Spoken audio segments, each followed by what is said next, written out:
Y esto es por, primero vamos a revisar todos los protozoarios que tenemos en antecedente, y al final veremos unas amibas que se van a comportar de una manera un tanto especial, ¿sí?, en la naturaleza, y sobre todo dando situaciones de parasitosis en el ser humano.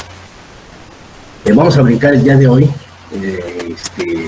a trabajar un poquito sobre lo que son los protozoarios flagelados. Los protozoarios flagelados son muy abundantes en la naturaleza. Hay muchísimos protozoarios flagelados. Y esto, Jimena, buenas tardes. Esto nos hace reflexionar respecto a esta evolución de la cual estamos hablando desde un principio, de un protozoario que se mueve por pseudópodos y que con el paso del tiempo empiezan a ir evolucionando y para moverse por flagelos, moverse por cilios, y al final tener un ciclo reproductivo muy complejo, unos mecanismos de reproducción complejo, como son los apicomplexas, pero en la mayoría de los protozoarios que nosotros vemos en ocasiones en la naturaleza, los flagelados cobran una importancia muy grande desde el punto de vista que empiezan a manejar primero un sistema de movilidad muy diferente a las amibas, que son los flagelos, y segundo, empiezan a ubicarse en diversas zonas topográficas del organismo. Los podemos encontrar desde el tubo digestivo, los podemos encontrar en sangre, los podemos encontrar en tejidos, los podemos encontrar en cavidades, en cavidad bucal, cavidad vaginal, una gran cantidad de situaciones topográficas dentro del organismo humano. Por otro lado, pues encontramos una gran variedad de flagelados en la naturaleza. Estos flagelados que nosotros encontramos en la naturaleza, en muchas ocasiones, son compatibles con el ser humano. ¿Qué quiere decir? Que se convierten en zoonosis, con parasitosis que pasan de los animales al ser humano, al hombre. Y esto nos hace también compartir una gran cantidad de reservorios en la naturaleza. Si no tuviéramos reservorios en la naturaleza, ahorita ya tenemos una definición de reservorio, si no tuviéramos esos reservorios, prácticamente podríamos empezar a controlar la presencia del parásito y en la naturaleza y en su fase parasitaria. Sin embargo, como tenemos, ese sería el equivalente, el reservorio, algo como lo que manejamos ahorita en la pandemia, como alguien que tiene una enfermedad asintomática, un portador asintomático. Y esto, pues, obviamente, los pone en riesgo a todos los que tenemos contacto con ese tipo de parásitos. Uno de los representantes de los flagelados es Giardia lamblia. Evelyn, buenas tardes. A nivel intestinal. Y ese es uno de los representantes. Y ya ven que inclusive yo creo que cada sesión hablamos de Giardia lamblia. Es un parásito muy socorrido dentro de la parasitología y muy estudiado, ¿sí? Se utiliza como un modelo experimental muy socorrido en la investigación debido a su nobleza que tiene el parásito para reproducirse in vitro y para mantener esas características generales de un parásito y la función de tubulina, de esas proteínas tan características que constituyen a los parásitos, y que esto nos hace tomarlo como un modelo experimental. Desde el otro contexto existen una gran cantidad, que ya veremos posteriormente, de flagelados intestinales que se denominan comensales. Esos pueden permanecer en la luz intestinal sin causar daño, y brincamos de pronto a los tisulares, ¿sí? Leishmania, a los hemáticos, el panosoma, y cavidades, tricomonas, de varias especies, etcétera. El día de hoy, la invitación que se les envió, pues fue dirigida a lo que es una enfermedad que ha sido un azote para la situación de nuestro continente americano desde el siglo antepasado, y que ahorita vamos a ver un poquito de historia al respecto. Es un parásito muy interesante, es un parásito que ahorita veremos en la introducción, es un parásito muy bonito. De hecho, aquí tenemos uno, miren, y es un tripanosoma, el peluche, con su membrana ambulante, el flagelo terminal, cámara, y se ha hecho también famoso a nivel mundial esto, y como un souvenir, ¿de acuerdo? Ahorita les voy a mostrar también algunas otras cosas de la actualidad. Ok, entonces vamos a hablar el día de hoy de la tripanosomosis. ¿Qué es la tripanosomosis? La tripanosomosis evidentemente es un padecimiento causado por tripanosoma, género tripanosoma. Nosotros cuando hablemos de tripanosoma vamos a hablar obviamente del género Leishmania. Son dos géneros diferentes, pero siempre que se habla uno se habla del otro. Por eso es cuando se habla de tripanosoma inmediatamente estudiamos a la Leishmania, por sus características similares morfológicamente hablando. Sin embargo, cuando empezamos a hablar de tripanosomosis o de tripanosomas, existen una gran cantidad de especies en la naturaleza. Podemos hablar, por ejemplo, este peluchito, a ver si les voy a acercar a la cámara. Si ustedes ven sus ojitos, los tiene cerrados. Está dormido ese tripanosoma. ¿Qué quiere decir? Que este es un agente etiológico de la enfermedad del sueño. Este no sería un tripanosoma cruzi, este sería un tripanosoma gambiense o rhodesiense o africano. ¿Sí? ¿Por qué? Pues son especies que se van a ubicar en diversas zonas geográficas del planeta. En el caso de lo que vamos a hablar el día de hoy y después vamos a hacer un redondeo en lo que concierne a los demás tripanosomas. Si ustedes me dicen, oiga, profesor, todos los tripanosomas son peligrosos, desde luego que sí. Sin embargo, hay algunos tripanosomas que nosotros podemos manejar en el laboratorio y que los podemos utilizar como elementos didácticos. Un tripanosoma lewisi, por ejemplo, que afecta al ratón. Y también el cruzi afecta al ratón, pero la especie lewisi es un tripanosoma específico del ratón. Entonces lo podemos llevar a cabo para ver cómo se ubica en las células sanguíneas, cómo se mueve, cuál es la situación. Es ahí en el manual que les envió esta Sofía. Existe por ahí, ya quitamos una práctica que era la demostración del ciclo biológico de tripanosoma cruzi en el laboratorio. Ahorita les voy a platicar en qué consiste esta situación del ciclo biológico y cómo poderlo observar directamente y verlo moviéndose dentro de las células sanguíneas. La tripanosomiasis, por lo tanto, cobra muchos aspectos importantes a nivel mundial. Y esto realmente, cada zona geográfica va a hablar de una tripanosomosis en cuanto a las características propias que tienen los tripanosomas en diversas zonas geográficas. Si nos vamos a África, pues hablaremos de la enfermedad del sueño, la enfermedad de caderas.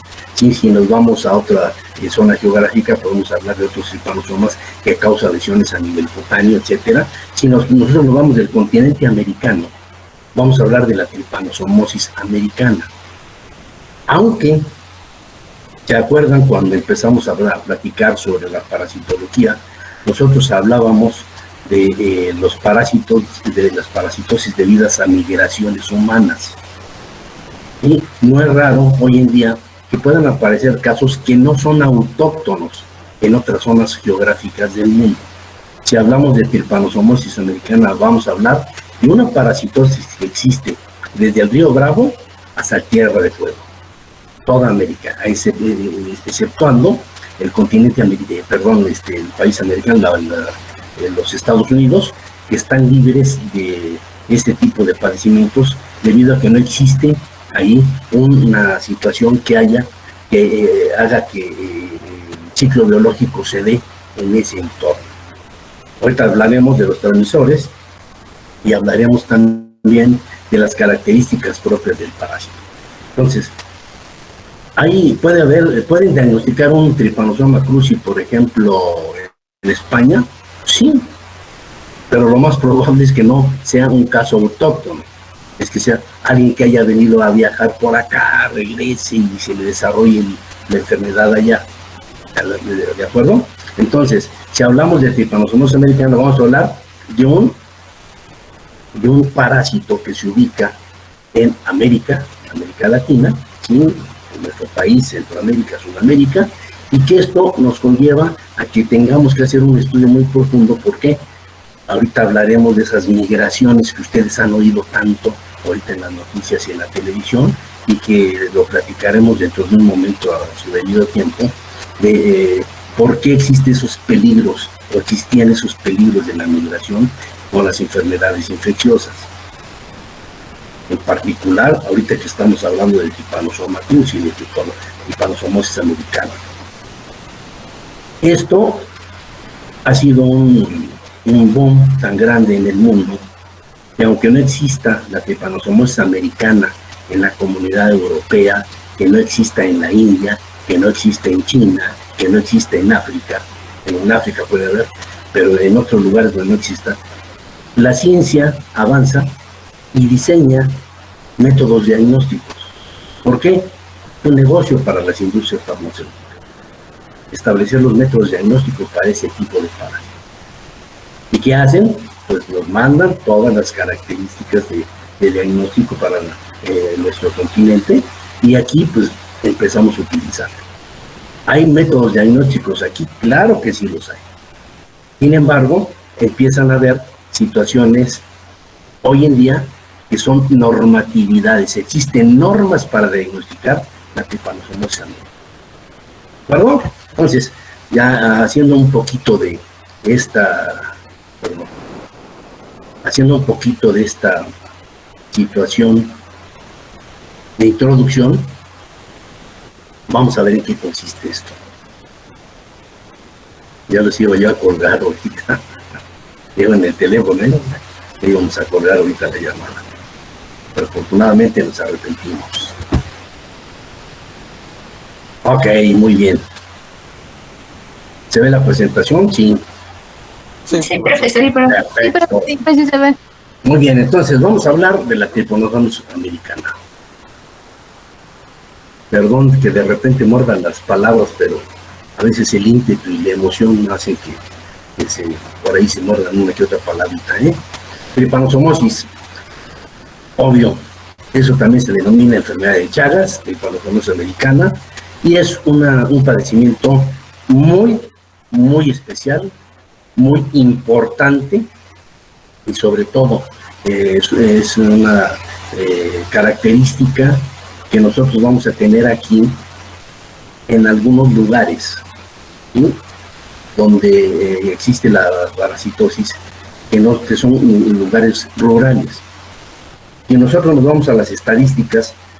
Por ejemplo, si ustedes se van a la estadística del libro del doctor Tai, verán, dice, no, la incidencia muy grande, la estadística nos dice que hay una gran cantidad de Trypanosomosis americana en Guadalajara, en Monterrey, en la Ciudad de México, y la estadística que están haciendo es correcta.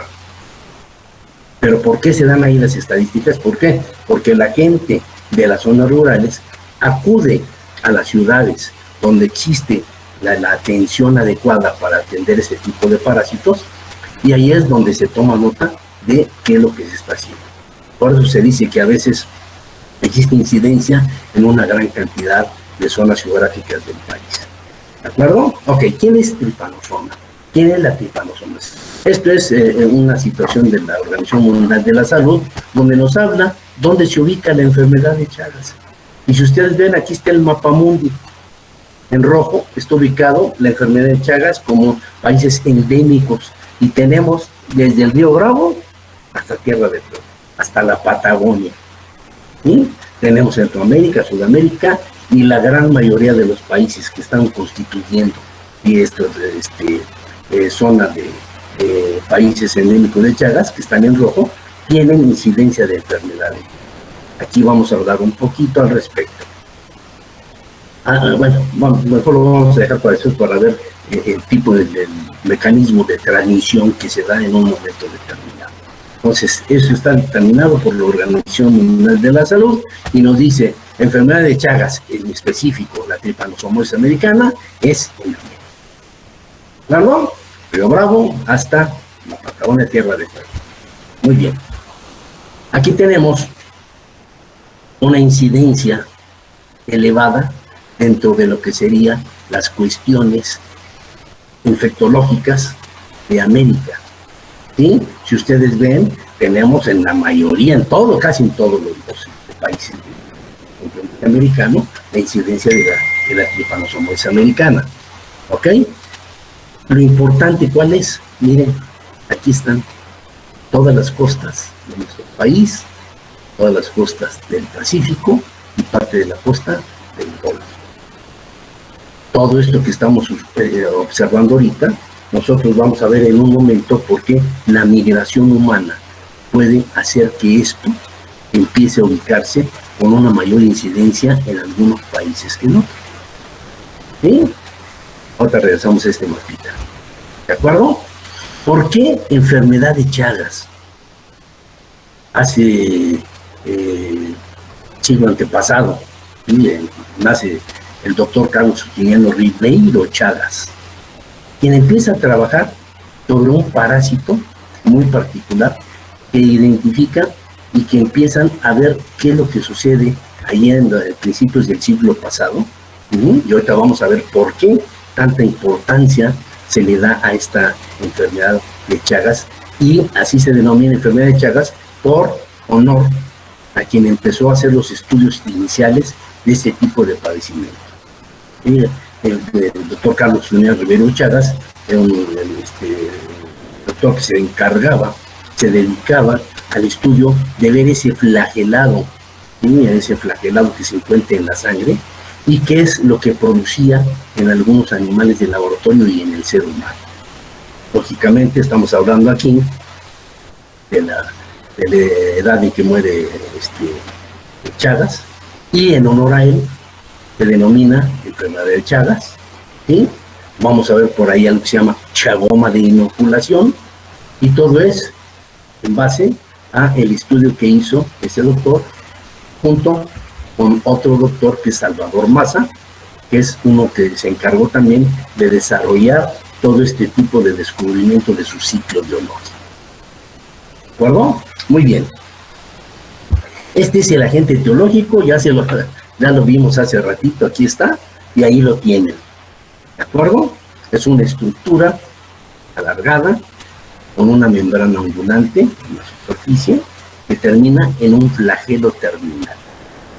Cualquier estructura que nosotros veamos así, este es un tripanosoma. Y ya veremos posteriormente cómo identificar, porque el único tripanosoma que morfológicamente se puede identificar de todos los demás es Trypanosoma cruzi. Todos los demás van a mantener una morfología homogénea y que nos va a ser muy difícil que lo podamos diferenciar en un momento determinado. Trypanosoma cruzi sí lo podemos identificar morfológicamente, ¿sí? En base a su posición y en base a una estructura que se llama cinetoplasto. El cinetoplasto es un cuerpo cinético, ¿sí? Plasto, cuerpo, cineto, un cuerpo de energía que se ubica aquí, que conecta a la membrana ondulante y le administra energía para que la membrana ondulante se mueva y le dé movilidad al flagelo terminal. Entonces, ese cinetoplasto es muy prominente en el Trypanosoma cruzi y nos hace diferenciarlo de los demás trypanosomas. Ojo, este detalle ahorita lo veremos en una diapositiva. ¿Quién es? Este es el doctor Paul Ehrlich. ¿Sí? Como todos los investigadores tienen bien ordenado su laboratorio, ustedes aquí lo ven, ¿sí? Un orden especial, dicen que el orden es el desorden. ¿Y por qué ponemos la fotografía del doctor Paul Ehrlich? Bien, vamos a hablar un poquito de la historia, porque Trypanosoma cruzi es el único parásito, el único protozoario, el único agente etiológico que se conoce antes de que se conozca el padecimiento. Esto es, la mayoría de los padecimientos a finales de 1800, ¿sí? Se veía cuál era la enfermedad y después se aislaba el agente etiológico. En el trypanosoma es al revés. Se detecta la presencia de un trypanosoma que pueden estar en los animales, que le pueden aislar de una persona, y posteriormente se identifica qué es lo que produce ese protozoario en el ser humano o en un animal. Entonces, a diferencia de esto, el protozoario ya se conocía, ya sabían lo que era el trypanosoma, pero no sabían lo que podía provocar hasta que Chagas con el doctor Maza empiezan a detectar todas esas desarrollos de ciclo biológico y qué es lo que produce en el interior del organismo humano. De entrada podemos decir que un Trypanosoma cruzi causa la muerte. ¿Ok? Entonces, ¿por qué Paul Ehrlich en esta diapositiva? Bien, Paul Ehrlich, el azote de la humanidad a finales del 1800 y desde antes, principios de 1900 y desde antes de 1800, el azote de la humanidad era un padecimiento que hoy está clasificado como una enfermedad de transmisión sexual, que es la sífilis, ¿de acuerdo? Entonces, la sífilis, ¿quién lo produce? Treponema pallidum, una espiroqueta. ¿Qué sucede con ese treponema pallidum? ¿Cómo se puede cultivar en aquel tiempo? ¿Y qué se hace cuando se observaba el treponema pallidum? Pues Paul Ehrlich empieza a trabajar, fíjense bien, Paul Ehrlich trabajaba en una empresa que allá en aquel tiempo era la empresa más grande que existía en Europa, y era una empresa que desapareció porque tenía una filial aquí en México hace muchos años que se llamaba Química Hex. Aquí está el nombre. Así se llamaba esa empresa. ¿Ok? Y empieza, Paul Ehrlich empieza a trabajar en esa empresa alemana, y el negocio fue un negocio muy grande que tuvo la empresa Química Hex, inclusive creaba dentro de su propia empresa, de sus plantas, creaba viviendas para que sus trabajadores vivieran ahí, habitaran ahí. Porque pues en aquel tiempo había que producir colorantes. Los colorantes era el negocio redondo en el mundo, era lo que más se vendía en aquel tiempo.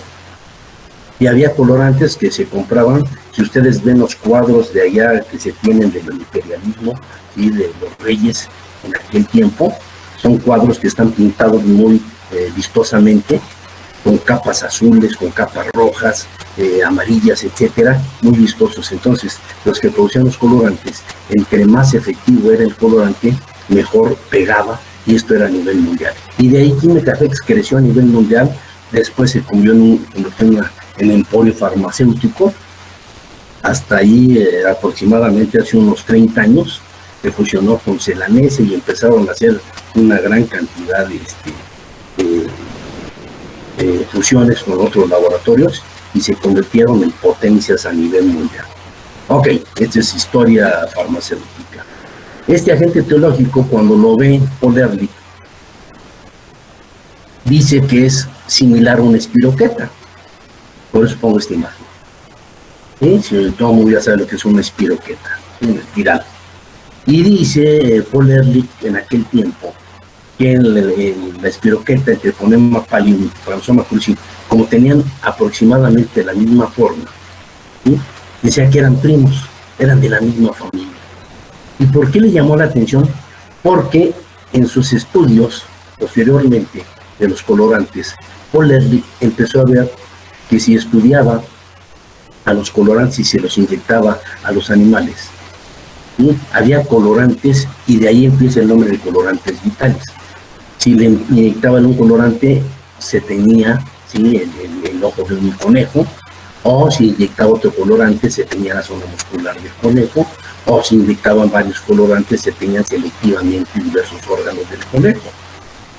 Entonces, le llamó la atención que el azul de metileno, al contacto con el Trypanosoma, lo destruía, lo mataba.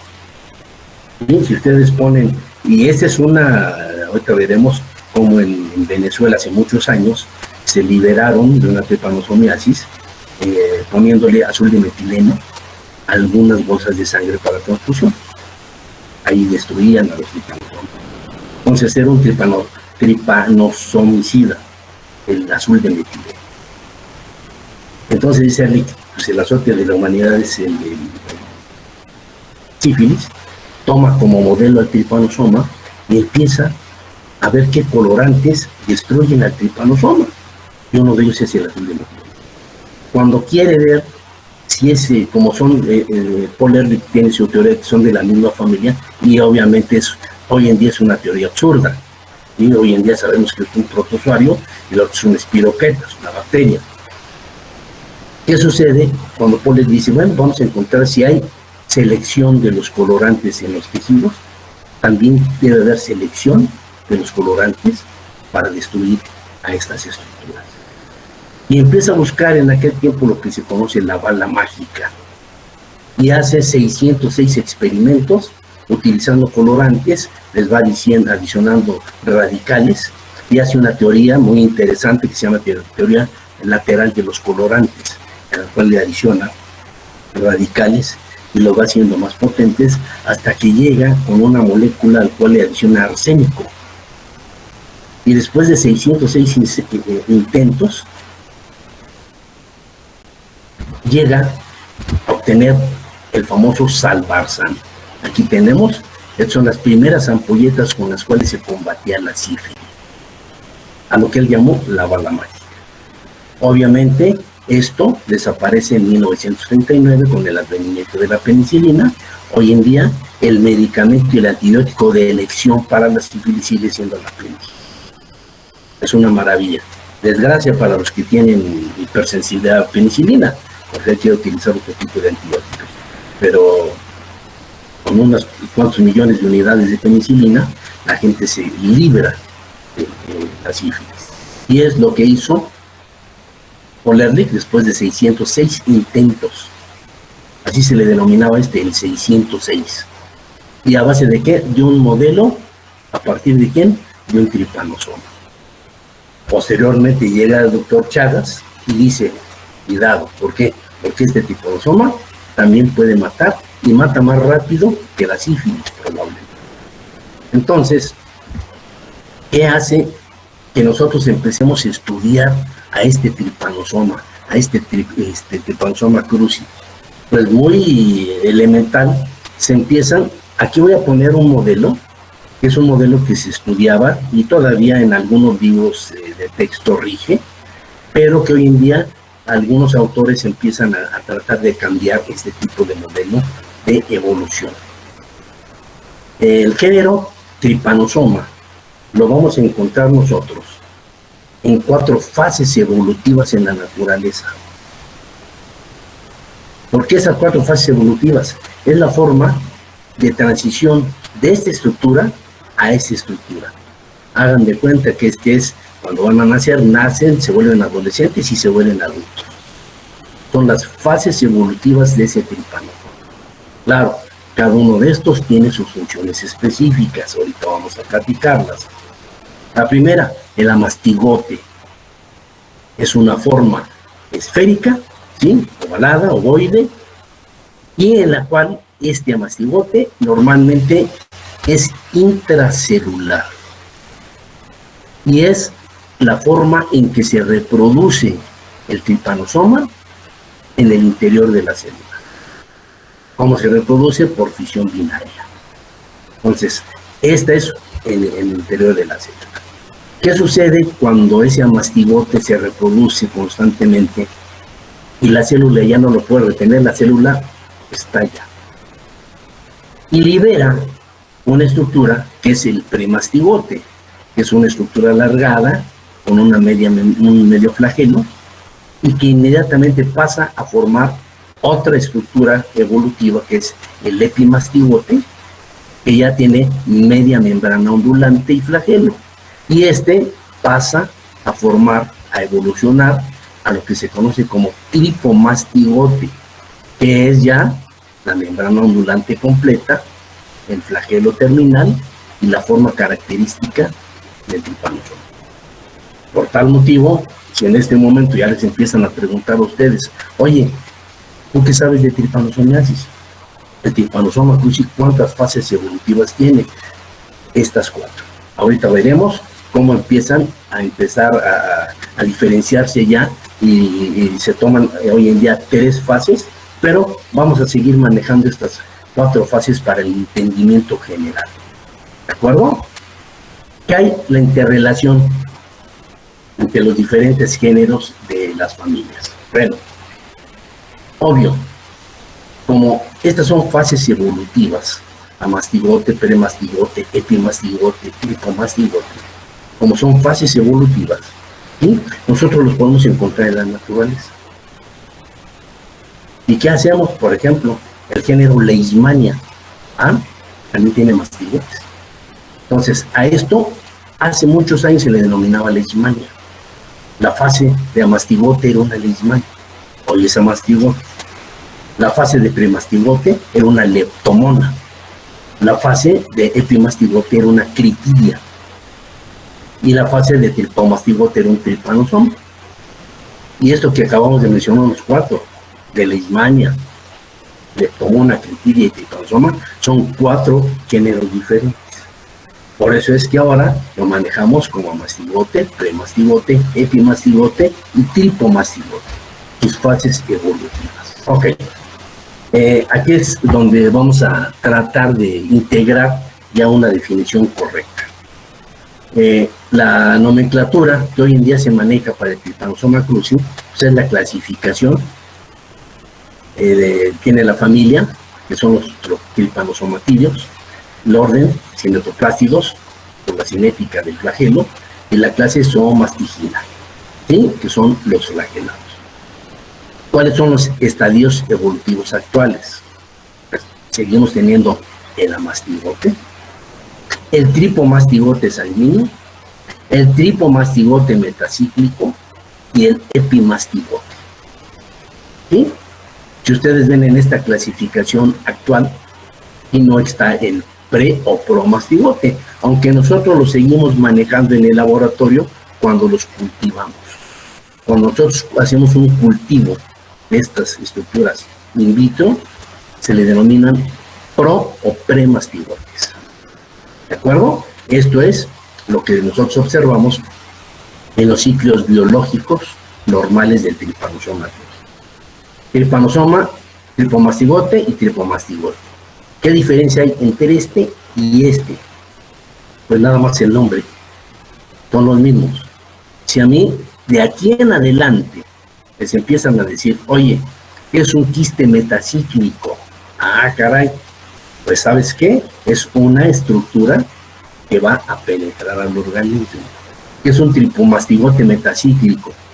Cuando les digan que es un tripomastigote metacíclico, es un tripomastigote que viene de un transmisor y que va a penetrar al organismo humano.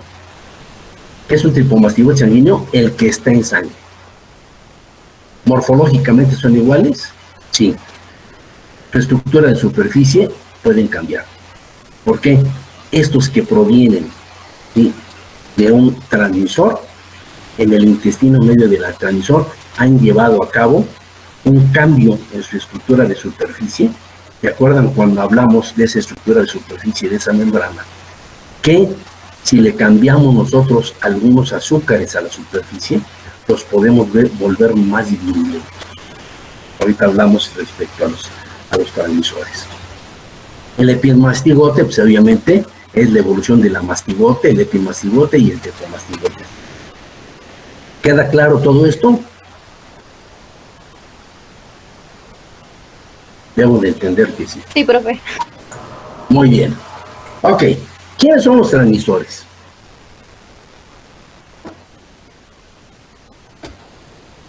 Estos son los transmisores. A ver. ¿Qué son? Chinches. Este es un ciclo y aquí lo tenemos. Aquí empezamos con los huevecillos, las ninfas y los adultos. Ahorita hablaremos de qué es esto. Inclusive el mismo ciclo lo podemos tener, si lo alcanzan a ver, ¿sí?, los huevecillos, ninfas y los adultos. ¿Sí se ven? Ok. Esta colección pues también tenemos ahí en el laboratorio. De pronto se las dábamos a ustedes para que los tuvieran en su manita, no pesan, etcétera. Pero ¿qué son? ¿Qué son esos transmisores?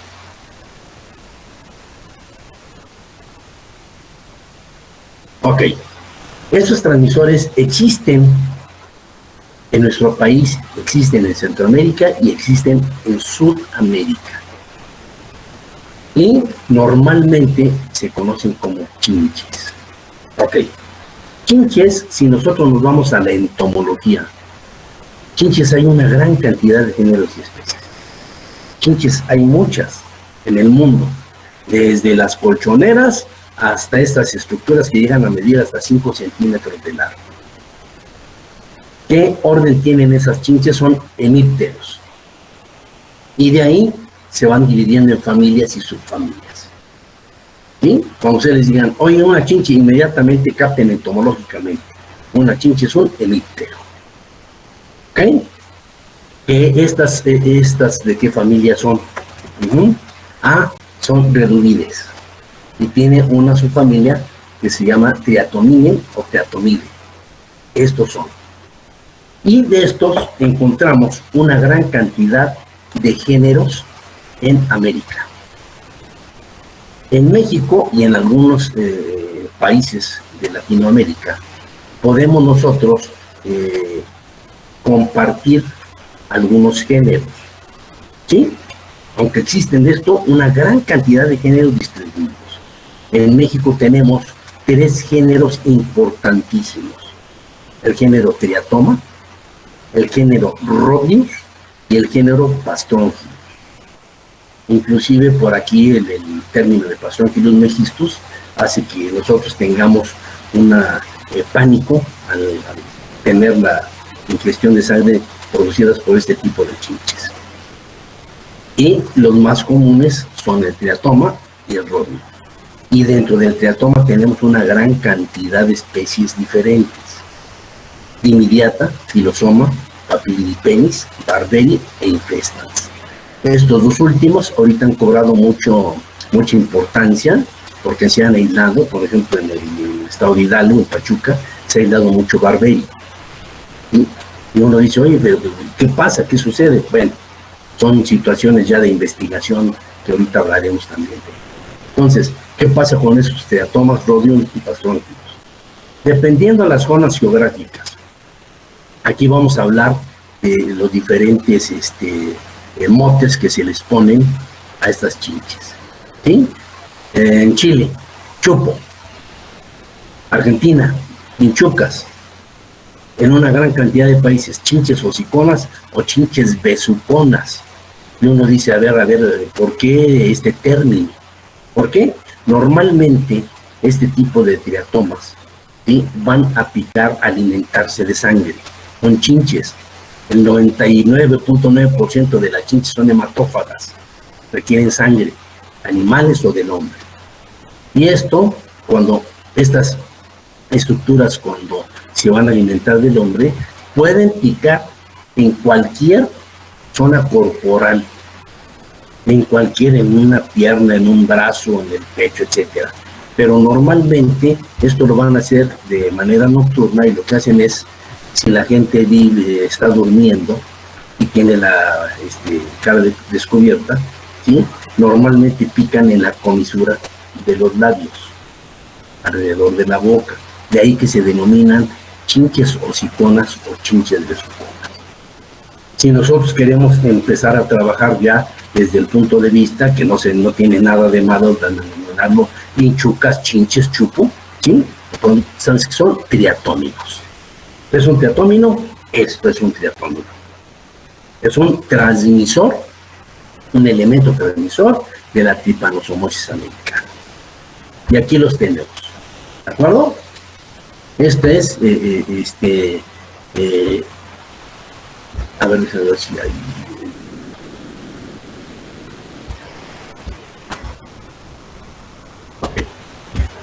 Ok, este es el género Triatoma. 1, 2, 3. ¿Sí? Diferencias: Rhodius y Triatoma. En este momento, yo les aseguro que muchos de ustedes, si han viajado al estado de Morelos, si han viajado al estado de Guerrero, si han viajado al estado de Michoacán, si han viajado al estado de Veracruz, han de haber visto estas estructuras. Aquí están estos ciclos biológicos que nosotros tenemos aquí. Esto, miren, sí se alcanza a ver, ¿verdad? Está todo el ciclo igual que aquí, ese es el ciclo que tenemos ahí en la pantalla. Esto se hacía para llegar a las zonas de endemicidad de Trypanosomosis. ¿Qué dice la leyenda? Transmisor de la enfermedad de Chagas, ¿sí? Insectos, que son huevecillos, ninfas, jóvenes y adultos. Y dice, si existen en su domicilio o localidad, enviar al módulo de salud más cercano o al Laboratorio Estatal de Salud Pública, Secretaría de Salud. Que es una promoción del estado de Guerrero. No sé si ustedes conocieron el Laboratorio Estatal de Salud Pública. Está antes de entrar en la gasolinera, antes de entrar al puente para llegar a la Diana, sí, en Acapulco. Ahí se encuentra el Laboratorio Estatal de Salud Pública. A la izquierda de ese laboratorio entra uno a Ciudad Renacimiento. Entonces, ahí es donde se reportaban. Está en el Boulevard José López Portillo, Ciudad Renacimiento, Acapulco, Guerrero, teléfonos y el correo.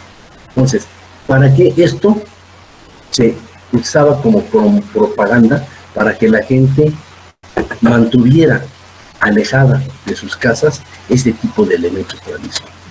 ¿Se pueden identificar? Sí, de una manera muy sencilla, de una manera muy fácil. Aquí nosotros en el estado de Morelos podemos encontrar una gran variedad de especies de estos triatomas, ¿sí? Rhodius y triatoma. Y son muy sencillos de identificar. Miren este, por ejemplo, triatoma y Rhodius. El triatoma, acuérdense, siempre va a tener estas fases como pintitas en las porciones laterales. Mucha gente pregunta, ¿vuelan? Sí pueden volar. ¿Sí? Aquí tenemos una hembra y un macho de un triatoma. Ahora bien, este es un Rhodius de entrada. Un triatoma.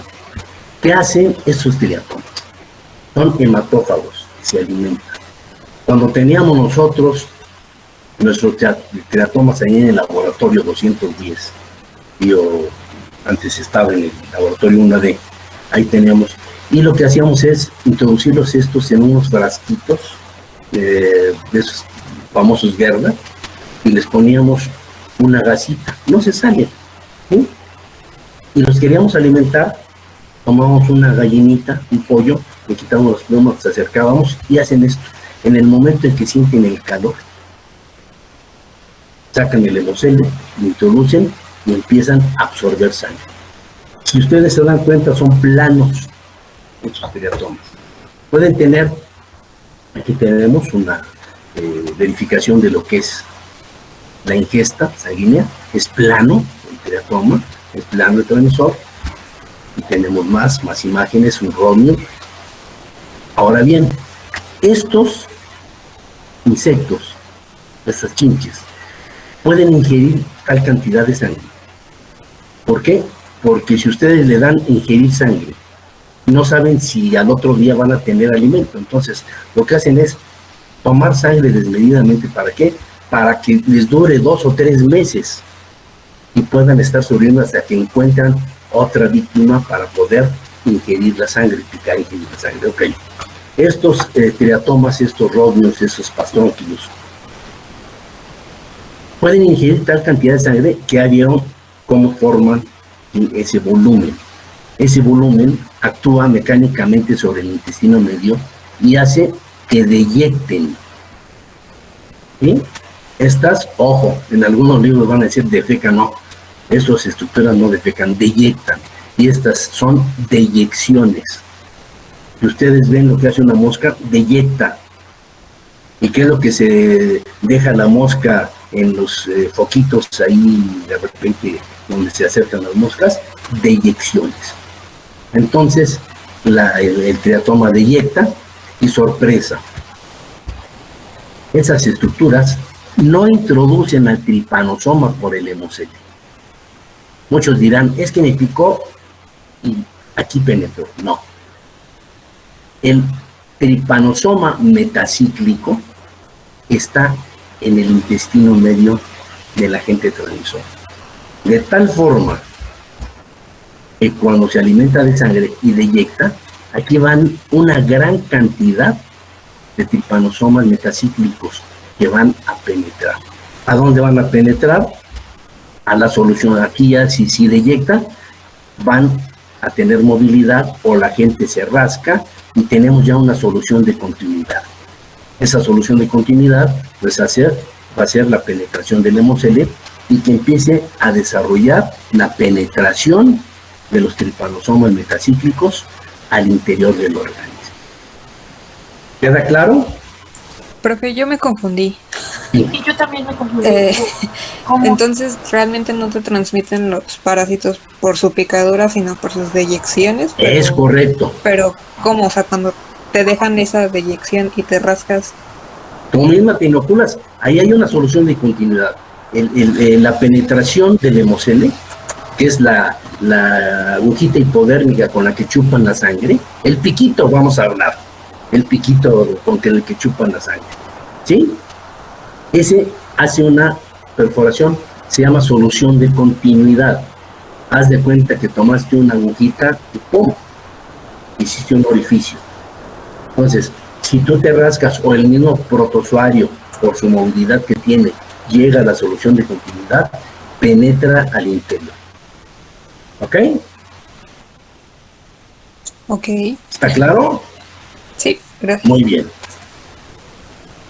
Y aquí tenemos una imagen de lo que es, sí, la alimentación del triatoma, la deyección y dónde se van a encontrar quiénes, los tripanosomas, en las deyecciones.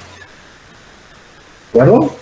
De todos modos, la picadura hace que haya una penetración al interior, nada más que aquí lo aclaramos en el ciclo biológico, que los tripanosomas vienen en las deyecciones. Ojo, ya lo dijimos, si esto estuviera sano, si ese triatoma estuviera sano, y si este individuo tiene tripanosomasis o un reservorio tiene tripanosomosis, ingiere a los tripanosomas, y ojo, el tripanosoma requiere en el intestino medio llevar a cabo un ciclo biológico. Aquí se va a reproducir en el intestino medio, va a generar un ciclo biológico y va en ese intestino, va a haber cambios en la superficie del tripanosoma para que cuando se deyecten se conviertan con una virulencia mayor. Es uno de los trabajos que se hacen ahorita en la Facultad de Medicina. Oye, ¿qué podemos hacer? ¿Para qué? Para modificar el intestino medio del triatoma y que en vez de pegarle algunos carbohidratos, pegue otros y lo hagan avirulento. ¿Sí? Son investigaciones que se están dando, lo mencionamos nada más, pero continuamos con el ciclo biológico. ¿De acuerdo? Este es el ciclo biológico de un tripanosoma, de una enfermedad de Chagas. Y aquí lo estamos comentando, ¿verdad? Una persona que tiene tripanosomosis, aquí está el tripomastigote sanguíneo, lo ingiere, el triatoma, llegan al intestino medio, ese tripamastigote se convierte en epimastigote. ¿Para qué? Para hacer cambios en su superficie y evoluciona rápidamente a tripomastigote metacíclico. Este tripomastigote metacíclico viene en las deyecciones. Cuando llega la picadura, las deyecciones pues están cargadas, ¿sí?, con el tripanosoma. Y ese tripanosoma penetra. Ojo, yo muchas veces les platico que uno de los duchos en toda la enfermedad de Chagas aquí en México, y que era el jefe de laboratorio de lo que hoy es el INDRE, antes era el Instituto Internacional de Enfermedades Tropicales, es el doctor Oscar Velasco, gran amigo mío, maestro mío de hace muchos años. Y el doctor Oscar Velasco, cuando le comentamos que daba pláticas de tripanosomiasis, esto que ven ustedes aquí, se aventaba 2 horas hablando de las zonas donde se ubica el tripanosoma, hablando de la entomología, hablando de cómo contrarrestarlo, hablando de cómo lo podíamos destruir. Y esto, evidentemente, es una imagen que son chozas, donde se desarrollan muy fácilmente los triatomas en las palmas, en los techos de palma, en los techos de tejas. ¿sí? En las zonas rurales donde existe un clima semitropical, tropical. Y aquí podemos hablar de una gran cantidad de eventos que se van a constituir el desarrollo de ese ciclo biológico. Si ustedes, insisto, desgraciadamente, pues la pandemia nos hace tener clases no presenciales, pero de pronto con el maestro Gerardo organizábamos ahí una práctica de campo que no estábamos lejos aquí al estado de Morelos, a lo mucho 1 hora, y ahí podíamos ver la presencia de los teratomas. Evidentemente íbamos a zonas de no endemicidad, donde podíamos capturar algún triatoma, podíamos ver algunos tremátodos en los caracoles de agua dulce, en unos crustáceos de agua dulce, que hay una gran cantidad de balnearios. El estado de Morelos es uno de los estados de la República que tiene la mayor concentración de balnearios de agua dulce y que son fuente viva para ver los ciclos biológicos de los parásitos. Punto y aparte, ¿sí? Comentario extra. Ok, estos tripanosomas, ¿por qué dijimos que no los podemos contrarrestar tan fácilmente en la naturaleza? ¿Por qué? Pues porque va a haber reservorios naturales, zarigüeyas, armadillos y el más cercano al hombre, que es el perro. ¿Qué es un reservorio? Vamos a definir en este momento un reservorio. Anótenle, reservorio en la parasitología es cualquier animal diferente al hombre capaz de preservar al parásito en la naturaleza. Ese es un reservorio. ¿De acuerdo? Entonces, ¿qué hace el teratoma? Puedes picar a los reservorios o picar ¿a quién? Al ser humano, al hombre. Y aquí es donde empieza todo el proceso. Aquí es donde van a empezar el tripanosoma a generar una gran cantidad de efectos negativos, parasitológicamente hablando, y donde vamos a empezar a ver la sintomatología. ¿De acuerdo? ¿Qué nos indica este ciclo biológico? Que cuando penetran los tripanosomas al interior del ser humano, ¿sí? No se quedan como tripomastigotes, sino en las células de la prima infección se introducen, se vuelven intracelulares y forman esos amastigotes. Ya lo dijimos en esa fase. El amastigote es la fase intracelular de reproducción del tripanosoma. ¿De acuerdo? Y después se revientan las células, se transforman rápidamente en amastigotes a tripomastigotes y el ciclo biológico se cierra constantemente. Es un ciclo entrecomillado, sencillo. ¿Por qué? Porque el efecto que tiene aquí el paso del tripanosoma en el intestino medio del teratoma, de la chinchia, pues es un efecto que va a potencificar la virulencia del parásito. ¿Qué son acá los reservorios? Si no hubiera reservorios, podríamos controlar de una manera más eficiente y el Trypanosoma americano. ¿De acuerdo? Este también es un reservorio de las leishmanias, pero por ejemplo, les comentaba yo hace rato que en Venezuela hubo una incidencia muy grande hace muchos años, algunas décadas, de tripanosomosis, y lo que hicieron fue empezar a matar perros callejeros. Sorpresa, la incidencia de la tripanosomosis bajaba. ¿Por qué? Se convirtió en un reservorio natural. Y obvio, aquí tenemos al hombre como víctima de todo ese ciclo biológico que puede afectar.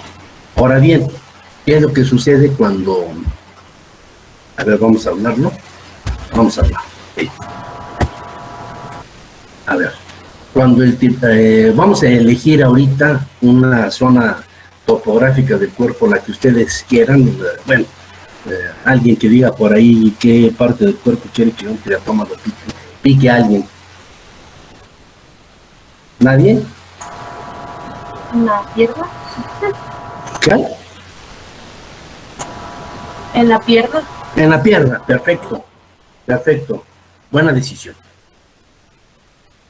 Cuando el teratoma pica en la pierna, sí, ya dijimos, van a las deyecciones, van a estar ahí, van a estar los tripomastigotes metacíclicos. penetran al lugar de la aplicación, al lugar de la picadura, ya sea por rascado, por movimiento, hay la penetración en la solución de continuidad. Lo primero que hace el tripomastigote para empezar a generar una potencificación parasitaria es en la zona de la picadura en la pierna, ¿sí? Ahí mismo va a penetrar a las células, ¿sí?, subcutáneas. ¿Y cómo lo hace? Bueno, aquí la situación de la penetración a la célula la va a hacer por medio de enzimas en la porción anterior del tripomastigote. Hacen un poro, penetran, y en el momento de la penetración toda la fisiología del trypanosoma cambia y se transforman en estas estructuras que son los amastigotes. ¿Para qué? Para que se reproduzcan por fisión binaria ese amastigote en el interior de la célula. De tal forma que si la picadura ya existe en la pierna, ¿qué va a suceder? Hasta ese momento nada. Todos los tripomastigotes se meten a las células, empiezan a generar el crecimiento del amastigote y generan algo que se conoce como nido de amastigotes, que es la proliferación del amastigote en el interior de la célula. Una vez que se han producido ya centenares o miles de esos amastigotes, ¿sí?, rompen las células y ahora sí, a viajar a los órganos blancos. En este trance, en el momento en que hay la penetración y no hay respuesta todavía, una respuesta inmune específica, ¿sí?, lo que hace es el organismo tratar, en el momento en que los amastigotes revientan las células, el organismo dice, ¿sabes qué? Aquí hay un proceso de infección, un proceso invasivo. ¿Qué hay que hacer? Tratar de detener ese proceso. ¿Y cómo lo hacen? Pues mandamos que primero macrófagos, y segundo, elevación de temperatura corporal. ¿Para qué? Para que haya liberación de los macrófagos a la zona. Tercero, proceso inflamatorio para limitar el desarrollo de los parásitos y que se vayan a otros lados. Y esto que estamos mencionando, en general, antes de una respuesta específica, que es la respuesta innata o la respuesta inespecífica que se tiene, que es el proceso inflamatorio y el contacto de los macrófagos con los amastigotes o los tripomastigotes, ¿sí? Eso se llama primoinfección. ¿Y esa prima infección cómo se ve? Bueno, la prima infección es la puerta de entrada, es en el lugar de la picadura. Es el proceso inflamatorio, ya lo comentamos, localizado, in situ, en el lugar donde picó el teratoma, y produce la induración, duele, hay eritema, hay elevación de temperatura in situ, y se ve un proceso inflamatorio localizado. ¿Cómo le denominó Chagas a este fenómeno de una respuesta de inmunidad inespecífica? Chagoma de inoculación. ¿Ok? Entonces, esa es la prima infección. Este chagoma de inoculación se puede convertir en algo que se llama signo de Romaña. Ojo, hace rato aquí nuestra compañera dijo, pierna, ahí va a picar. Ok, es un chagoma de inoculación.